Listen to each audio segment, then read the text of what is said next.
Long ago, someone told me that cinema is a reflection of reality, albeit slightly retouched.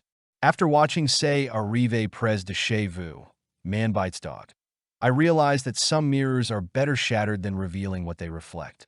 This Belgian mockumentary is a stark example of how film can make the audience laugh, cringe in disgust, and deeply ponder their role as observers of violence.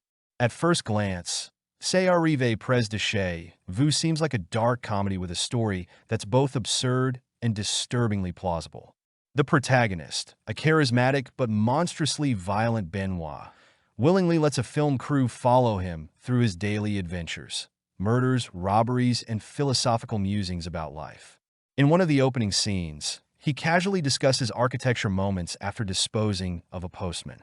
The juxtaposition is chilling, as Benoit doesn't merely exist outside morality. He's obliterated its boundaries entirely. Benoit is more than just a character. He's a cultural phenomenon, played with unsettling brilliance by Benoit Poelvoorde. His charm and wit create a disturbing paradox. You catch yourself thinking he's oddly charismatic, only to be jarred back to reality as he coldly eliminates another victim. The moral trap is unavoidable. How can one empathize with such a monster? The film crew, initially neutral observers documenting the horror, gradually crosses a line. First, they passively enable Benoit, then actively participate in his crimes. This shift is a chilling reminder of how easy it is to become complicit simply by watching. Shot in black and white, the film's visual style enhances both its documentary realism and its surreal undertones. The stark contrasts of light and shadow give each scene a haunting photographic quality.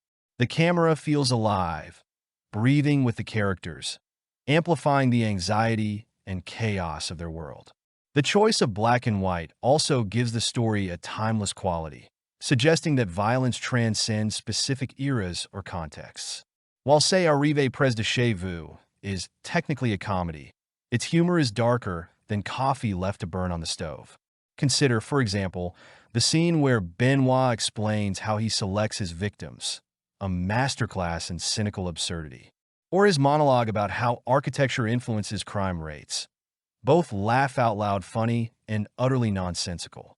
Yet, the film never lets the audience relax. The laughter halts abruptly as absurdity transitions to brutal violence, leaving the viewer off balance. The minimalist sound design reinforces the realism. Music is rare, but when it does appear, it lands like a sledgehammer to the senses.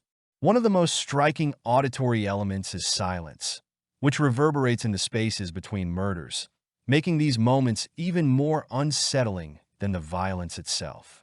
The most important question C'est arrivé, près, chez, vous asks isn't about violence, but about us, the audience. Why do we watch? Why do we keep laughing, even when the comedy becomes unbearable? The film accuses us outright, making us feel like members of the film crew, transitioning from passive onlookers to accomplices in the horror. C'est arrivé, près, chez, vous is not for the fin fait. It's an unsettling blend of art and provocation, a film that shocks, disturbs, and forces discomfort. But that's precisely its power. If you're ready for experimental cinema that raises tough questions and offers no easy answers, this might be for you. Just be warned, after watching C'est arrivé, près, chez, vous, you'll never look at cinema the same way again.